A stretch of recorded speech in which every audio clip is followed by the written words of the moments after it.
क्रमिक भाव के तथा योगों के असंख्यात अध्यवसान स्थान बनते हैं। कौन से स्थान? अध्यवसान। देखिए तीन चीज कही, कौन कौन सी कही? पहले कहा योग औदैक भाव स्थान। कौन सा गई? सबसे पहले कौन है? योग स्थान। दूसरे नंबर में कौन है? औदैक स्थान। और फिर तीसरे नंबर में कौन है? क्षय उपशमिक स्थान। इसको एक चीज और कह सकते हैं, यहाँ पर स्थान की जगह पे अपन ये लगा सकते हैं अध्यवसान स्थान। क्या लिख सकते हैं यहाँ पर? अध्यवसान स्थान। ठीक है। मिथ्यात्व। अध्यवसान मतलब मिथ्यात्व। ठीक है। तो अब ये कहना है कि आपके योग अध्यवसान स्थान चल रही है, परिणाम चल रहे हैं। ठीक है। तो अब इसमें देखिए, अब इसमें योग अध्यवसान स्थान में कौन रहेगा? शॉर्ट में समझना थोड़ा। सत्य मन योग। क्या नाम है? सत्य मन योग। दूसरा नंबर असत्य मन योग। तीसरा नंबर उभय मन योग। तीसरा नंबर अनुभय मन योग। ठीक है। ऐसे ये कितने होते हैं? कितने होते हैं? ये होते हैं 15। कितने होते हैं इनके स्थान?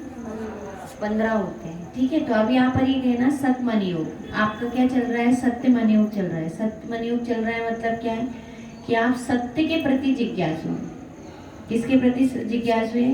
सत्य के प्रति। सत्य क्या है? कि भगवान की मुद्रा सत्य है। किसकी मुद्रा सत्य है? भगवान की मुद्रा। आज हम वो उधर क्लास लेने गए थे तो उसमें एक बहुत अच्छी लाइन आई थी, पंडित साहब के वो जो दी है ना, पाप जयी है ईस हमारे, ये लाइन आई थी। तो पाप जयी है ईस हमारे, ये देखो वहाँ पर मेरे को तुरंत आया। पाप जयी मतलब कौन? हिंसा जयी। कौन जयी? हिंसा जयी मतलब हिंसा को जीतने वाले। तो उनकी जो काली महाकाली है वो तो कैसी है? हिंसा वाली है। तो जब उनने कह दी कि पाप जयी है ईस हमारे, तो उसमें क्या इंक्लूड हो गया कि वीतरागी भगवान ही हमारे ईस है। कौन ईस है हमारे? वीतरागी भगवान ही। क्यों? ईस कौन है वहाँ पर? काली माई नहीं है, गणपति बप्पा नहीं है ना, और शंकर वगैरह नहीं है। क्यों? क्योंकि वो कैसे हैं? वो पाप जयी नहीं है। हमारे ईश तो कैसे हैं? पाप जयी है, मतलब पाप को जीतने वाले हैं। क्या जीतने वाले? पाप को जीतने वाले। तो इसलिए यहाँ पर भी कहा सतमन योग। सत्य कौन है? कि सत्य देव शास्त्र गुरु है, पंच परमेष्टि सत्य है। तो अपन पंच परमेष्टि का क्या करते हैं? मन में क्या कर रहे हैं? आह्वान कर रहे हैं। अपन आज पूजन पढ़ रहे थे ना, तो पूजन में क्या था? क्या आह्वान करते हैं उनको? तिष्ठ तिष्ठ कहते हैं, ठा ठा कहते हैं, सन्निकट कहते हैं, है ना। तो उनका क्या करते हैं? उनके हम क्या कहते हैं कि हम उनके भक्त कहलाते हैं। तो ये सतमन योग है।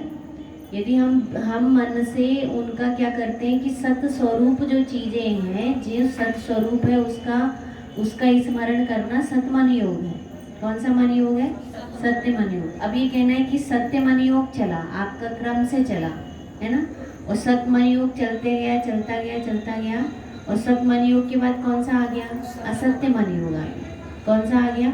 असत्य मन योग आ गया। तो सत्य मन योग के अध्यवसान स्थान कौन से स्थान का है?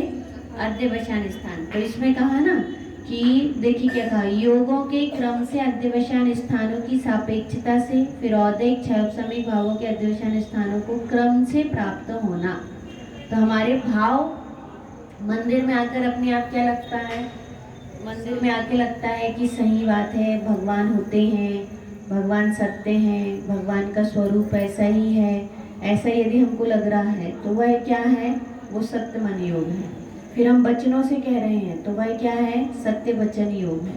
तो इसको क्रम से पूरा करना। इन अध्यवसानों को कैसे पूरा करना?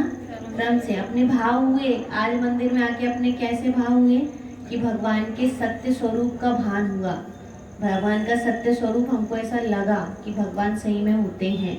तो वो क्या हो गया? सतमन योग। फिर उसके बाद उसका क्रम क्या हो गया कि सतमन योग हुआ, और उसके बाद कौन सा आ गया? असत्य मन योग आ गया। कि क्या है? नहीं है कोई भगवान नहीं है, शरीर ही सब कुछ है। जबकि ये क्या है? असत्य मन योग है। कौन है? कुछ नहीं है। आजकल रुपए पैसे फेंको और जो चाहे तमाशा देखो, ऐसे कहते हैं ना, पैसे फेंको तमाशा देखो। तो पर पैसे ही सब कुछ है, जबकि वो असत मन योग है। वो यदि ऐसा चिंतन चल रहा है अपना, तो वो मन योग कैसा मन योग है? वो असत्य मनि योग है। तो सत मनि योग भी होता है, फिर असत्य मनि योग होता है, और असत्य मनि योग के बाद क्या होता है? उभय मनि योग। कौन सा मनि योग होता है? उभय मनि योग। तो उभय मनि योग में कैसा है? सत्य भी और असत्य भी। लगता है कि कैसा है? ऐसा ऐसा है, आत्मा तो है, ऐसा लगता तो है आत्मा है, ऐसा लगता तो है कि परिणाम कैसे हैं, कि परिणाम क्षणिक है ना। ऐसा लगता है कि मैं क्षमा स्वरूप हूँ, तुरंत क्या लगता है मैं कोई क्षमा स्वरूप नहीं हूँ, मैं तो कौन हूँ? क्रोध स्वरूप हूँ। तो वो उभय उभय दोनों चल रहे हैं। कैसे चल रहे? दोनों चल रहे कि नहीं हम क्षमा स्वरूप नहीं, हम तो क्रोध स्वरूप हैं। हमको तो मान आ गया, तो आगे हमको अहंकार आ गया कि हमारी बात नहीं माने, तो हमने तो तुझे सारा सामान फेंके फाके और जे चले, तुम जानो और तुम्हारे मंदिर जाने, और तुम्हारे मंदिर तो कामकाज जाने, या तुम्हारे घर की गृहस्थी जाने, है ना। तुझे क्या हो गया कि वहीं पर सत्य चल रहा है कि अरे कुछ नहीं है, इन परिणामों में कुछ नहीं रखा है, तो वो सत्य भी चल रहा है और असत्य भी चल रहा है, तो उसको क्या बोलेंगे? उभय। और अनुभय कैसा होता है? सत्य भी और अनुभव कैसा होता है कि सत्य भी नहीं और असत्य भी नहीं। जब ऐसा परिणाम चले, ऐसा अध्यवसान स्थान हो, तो उसको क्या बोलते हैं? अनुभव। अब बताओ, ये परावर्तन में तो जीव के क्या हो रहा है कि ये परिणाम चलते चले जा रहे हैं। ऐसे ही सत्य के हुए, ऐसे ही किसके हो जाएंगे? मन हुआ, ऐसे ही वचन के होंगे, और फिर ऐसे किसके हो जाएंगे? काय के। फिर काय के नहीं होते, काय के क्या होता है कि उसमें होता है औदारिक मिश्र। ये क्या होते हैं? औदारिक मिश्र, बैक्रियक मिश्र, है ना, कारमाण मिश्र। ऐसे कितने हो गए? और एक होता है शायद एक अकेला होता है, तेजस या आहारक एक होता है। ऐसे 7 होते हैं। तो ये कितने हो गए? पूरे 15 योग स्थानों का अध्यवसान। कितने का हो गया? 15 योग स्थानों का अध्यवसान। अब ये अध्यवसान पूरे होंगे क्रम से, उसके बाद कौन आएगा? इसके बाद यहाँ पर कौन आ जाएगा? बोलिए। औदैक अध्यवसान स्थान। कौन सा आ जाएगा? औदैक अध्यवसान स्थान। अब यो औदैक अध्यवसान स्थान में क्या होगा? औदैक में कौन कौन सी चीजें हैं? याद है ना आपको? बोलिए। गति 21 भेद पूरे हैं ना? हाँ, 21 भेद। मिथ्यात्व से शुरू करो। 21। इसके कितने थे? 15। तो गति कषाय लिंग लेश्या, गति कषाय लिंग लेश्या, और क्या है? एक चीज और कुछ बची क्या? मिथ्यात्व। हाँ, 4 फुटकर है वो, है ना। ऐसे ये क्या है?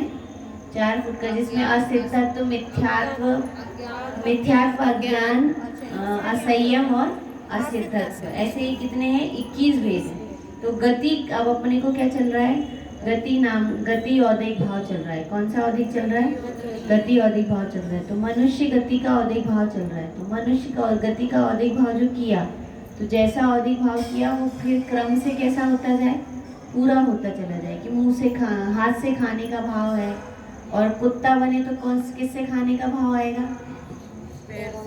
पैर से। मुंह से चाट के खाने का भाव। पैर से खाता है कि जीभ से चाटता है?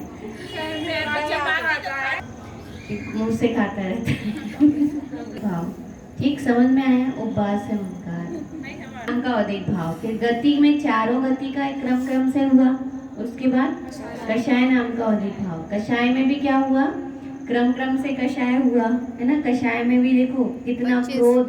अब क्रोध में भी देखो तो क्रोध में कैसा चलता है कि क्रोध में कभी बहुत तीव्र रहता है, कभी मंद रहता है, तीव्रतर, मंदतर, है ना। ऐसे परिणाम जो होते हैं, तो जिसका जैसी कैटेगरी का चल रहा है वो वैसे परावर्तन को पूरा करता चला जा रहा है ना। तब अपन कहें अपने घर में कोई बहुत तेज गुस्से वाले हैं, तो क्यों गुस्से वाले हैं? कारण बताओ। क्योंकि उनका क्या चल रहा है? कषाय वाला भाव परावर्तन चल रहा है। कौन सा चल रहा है वो? क्या चल रहा है? उनका भाव परावर्तन चल रहा है। उनका भाव परावर्तन चल रहा है, तो उसको कोई रोक पाएगा क्या? नहीं रोक पाएगा। इसलिए क्या होता है कि वर्तन चलता रहता है। ठीक, तो ये हुआ। फिर कषाय के बाद लिंग मतलब स्त्री वेद, पुरुष वेद और नपुंसक वेद। उसके बाद लेश्या। अब लेश्या, कृष्ण लेश्या वाले कैसे होते हैं? ना खाते हैं, ना खाने देते हैं, ना मंदिर जाते हैं, ना जाने देते। तो वो कौन सी लेश्या वाले? कृष्ण लेष्या वाले। अब ऐसे किसी के क्या चल रहे हैं कि ऐसी लेष्या चल रही है, ऐसे मन वचन काय चल रहा है, तो अपन उसको किसी कोई रोक सकता है क्या? कि कोई नहीं रोक सकता। तो इसलिए उसमें कहा कि वो लेष्या भी कैसी होती है कि वो भाव परावर्तन पूरा करता है। आया समझ में? उसके बाद क्या है ये 30, ये उसके बाद 18 क्या है? छायोपसमिक भाव। स्थान कहेंगे इसको अध्यवसाय स्थान। तो छायोपसमिक के अध्यवसाय स्थान कौन कौन से होंगे? चार दर्शन, चार अध्यवसाय स्थान। तो अपने क्रम से जो परिणाम हो रहे हैं उन परिणामों को देखकर अपने को लगे कि ये परिणाम हम बदल देंगे या ये परिणाम ना होके दूसरे परिणाम होंगे, तो ऐसा हो सकता है क्या? कि नहीं होता। जिस जीव का कब हो सकता है? मिथ्यात्व हटते हैं। क्या हट जाए? मिथ्यात्व हट जाए। मिथ्यात्व हटते ज्ञान है। कितने ज्ञान है? 7 ज्ञान। उसको कह सकते हैं अज्ञान। 4 ज्ञान, 4 और 3 7। हाँ, और उसके बाद हाँ फिर हाँ चलिए ठीक है, ये फुट करवा के माँ सही है। तो ये क्या हो गया कि ज्ञान, कितने ज्ञान हो गए? 7। उसमें भी 4 कैसा है? मति ज्ञान, शुद्ध ज्ञान, अवधि ज्ञान और मन पर्याय ज्ञान। अब ये भी कैसे चल रहे हैं? इसका क्षय उपशम का अध्यवसाय स्थान कैसे चल रहा है? क्रम से चल रहा है। कैसे चल रहा है? क्रम से चल रहा है। और उसके बाद फिर किससे? कुमति, कुश्रुत और कुअवधि, वो भी कैसे चल रहा है? क्रम से चल रहा है। फिर 3 दर्शन में कौन है? चक्षु और अवधि, वो भी दर्शन कैसे चल रहे हैं? क्रम से चल रहा है। और 5 लब्धियां भी कैसी होंगी? क्रम से। 5 लब्धियां कौन कौन सी? दान, भोग, उपभोग, दान, लाभ, भोग, उपभोग और वीर्य। ये क्या हो गई? लब्धियां हो गई। फिर ऐसे सम्यक चारित्र और संयम। ठीक है, ये क्या है? अध्यवसाय स्थान। कौन से स्थान कहेंगे? तो मन पर्याय ज्ञान किसको होता है? मुनिराजों को होता है। सम्यक दृष्टि मुनिराजों को होता है, तो उनके स्थान नहीं आएंगे, है ना? मतलब अपन ने किस नाम याद करने के लिए लिखा है, लेकिन आएंगे किसमें? इसमें लब्धि भी नहीं आएगी। नहीं, लब्धियां तो आ जाएंगी, लब्धियां तो आ सकती है, दान, लाभ, भोग। इसलिए इसमें भी मन पर्याय ज्ञान नहीं आएगा, अवधि ज्ञान, कुअवधि आएगा। विशेष रूप से चलेंगे तो किसमें आएगा?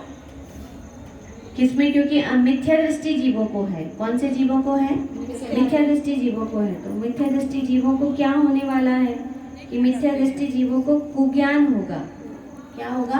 कुज्ञान होगा। तो यहाँ पर कौन आएगा? संयम भी लैस हो जाएंगे। ठीक है, अभी अब सबको कौन सा चल रहा है? कुमति, कुश्रुत और कुअवधि। कुअवधि किसको है? नारकियों को भी है, इसलिए कुअवधि आएगा। ठीक है, तो इसलिए ये कितने हो गए? भाव परावर्तन। कितने परावर्तन हो गए? भाव परावर्तन। देख, भावों के अध्यवसाय स्थान को क्रम से प्राप्त होना, फिर उनके अनुसार भावों को क्रम से प्राप्त होने पर भाव परावर्तन कहा गया है। इस प्रकार इस परावर्तन का काल अकल्पनीय रूप से अनंत होता है। क्या कह दिया? अकल्पनीय रूप से अनंत होता है। एक भाव परावर्तन के काल में अनंत भाव परावर्तन बीत जाते हैं। पर क्या होगा? फिर से वो भाव आएंगे। अपन सोचते हैं ना कि हमको बहुत कहीं अपने को विशुद्धि हो गई हो, कोई परिणाम शांत हो गया हो, या बहुत तेज आक्रोश आ गया हो कि हमको एक बार ऐसी परिणाम हुए थे, पर वैसे के वैसे परिणाम आना कैसा हो जाता है? अनंत भाव परावर्तन बीत जाने के बाद फिर से वैसे